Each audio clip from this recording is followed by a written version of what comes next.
After so much criticism that they'd been beaten in the diplomatic chess game over Syria, the US, France and the UK wanted to speak with one voice, and that voice said Syria had to start playing to their rules on the disposal of chemical weapons, or else.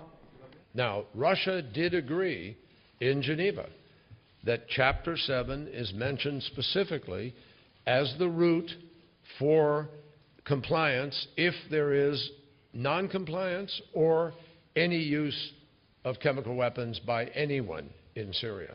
Yet such is the rush to look like there's progress that there was still confusion even over the timing of the agreement reached in Geneva, with British officials saying they weren't completely clear, even if the deadline had actually begun, for Syria to provide a list of chemical weapons sites.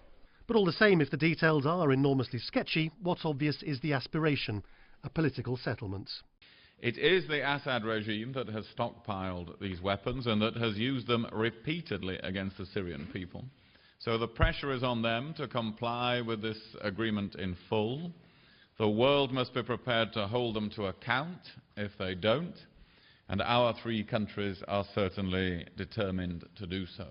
This was overwhelmingly an attempt by the three most hawkish Western powers over Syria to look as if they're back on the front foot, to be seen to be leading events rather than being led by them, and all the talk of enforcement and accountability designed to appease criticism in John Kerry's backyard in the United States, and indeed appease the Syrian opposition as well. But the big balancing act is this: too much talk of threat could easily drive the Russians further away, even from where they are now. Indeed, no sooner had they ended their press conference than Mr. Lavrov offered the opinion that too much muscle flexing could derail any peace proposals even before they start. I'll say it again. First of all, a decision has to be made by the Organization for Prohibition of Chemical Weapons. The Security Council will support it, and besides, no Chapter 7 is involved in it. So the new diplomatic game begins. All the talk of speedy deadlines with consequences for non-compliance might sound good to domestic audiences, but there's no guarantee any of it will work better than moving slowly.